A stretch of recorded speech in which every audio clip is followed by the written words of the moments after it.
Morning, everyone. It's Terry Gardner from CJ Lawrence on Wednesday, November 25th, day before Thanksgiving, with two college kids, two middle schoolers, two dogs, and a wife in the house. Thought maybe we'd get outside today. This is the Great South Bay along the south shore of Long Island. This area, when I was growing up, was filled with clammers. The boats would be out here first thing in the morning. This bay is known for hard-shell clams and oysters and scallops and mussels, although pollution has taken a lot of that trade away over the years. But there's some oyster farming coming back here on the island on the far side of the bay.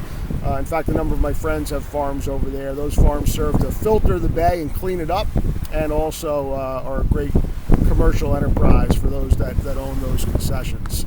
So that's the backdrop for today. Thought we'd cover three things today. First is there's going to be a lot of unhappy turkeys because the price of turkey is dropping, and I'll get back to that point towards the end of my video, so you got to stay tuned.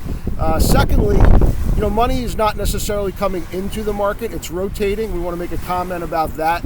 And then thirdly, earnings estimates actually are on the rise. And as we get closer to year-end 2020, we're going to start looking out towards 2022 earnings estimates, so it's worth taking a look at where those are headed now. So first off, there's this notion in the market that there's money flows into stocks. And in fact, when we look at some data, we don't actually see that that's true. We like to look at data that's provided by the Investment Company Institute, which measures net inflows and outflows into mutual funds and exchange-traded funds. And what that data has been telling us for the past 3 years is that there's been a massive shift out of stock funds and into bond funds. And in fact, that trend actually strengthened in 2020. Now, in the last week or two, that data looks like it may have flipped a bit, but just in terms of magnitude, over the last 3 years, we've seen about $500 billion of outflows out of stock funds. If the numbers are correct for the first couple of weeks of November, we may have seen 22 billion of inflow. So on a magnitude basis, the influence of that inflow really shouldn't impact stock prices. So the point is, money's not necessarily coming into the market, but it is moving around. And you see that with the sell-off of some groups and the rise of other groups that have not participated in the rally year to date. Here's some stats to kind of bear that out. First off, if you look at year-to-date performance of S&P sectors, of course the big names are at the top, right? So technology, consumer discretionary, and communication services all lead for the year in terms of price performance. And the laggards, as you would expect, are real estate, financials, and energy, kind of the value and early cyclical type groups. Month to date, the last 30 days, it's a different story. Month to date, the best performers are energy, financials, and industrials. And the worst performers have been technology, healthcare, and consumer discretionary. So money seems to be sloshing around inside the market.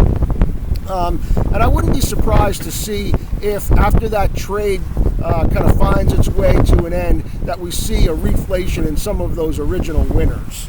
So we'll keep an eye on that. Secondly, with regard to the progression of earnings have been ticking up, albeit in small increments, week to week, month to month, since May, when we kind of started to find the bottom of earnings estimates and GDP forecasts. For 2021 estimates have risen 3%.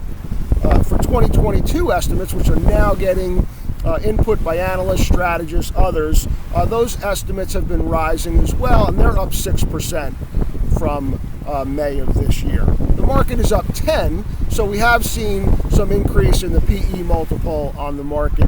But with the 10-year Treasury at about 0.88 basis points this morning, and inflation still below 2%, we don't think that's necessarily worrisome at this point. So speaking of inflation, our favorite discussion this time of year is the turkey dinner. And every year, the American Farm Bureau puts out a study. My friends are very happy back here, honking because it's not them. But the price of turkeys dropped dramatically. And in fact, producers are trying to push out more volume at lower prices. So if you're a turkey, you're not in a good position this year and probably next year. The point of the American Farm Bureau study is that the cost of the traditional Thanksgiving dinner for your average family, which includes a 16-pound turkey, declined 4% from last year. So if you caught our video from my colleague Bernhard Kopp last week, he talked a lot about inflation and what he sees on the horizon with regard to the pushes and pulls of inflation.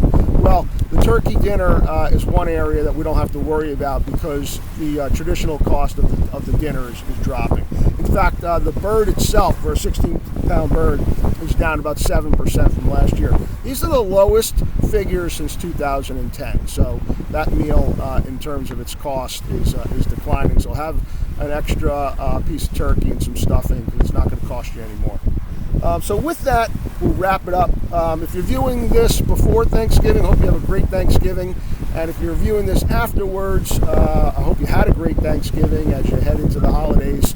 If you've got any questions about this or the Great South Bay, you might see the lighthouse blinking in the background once or twice.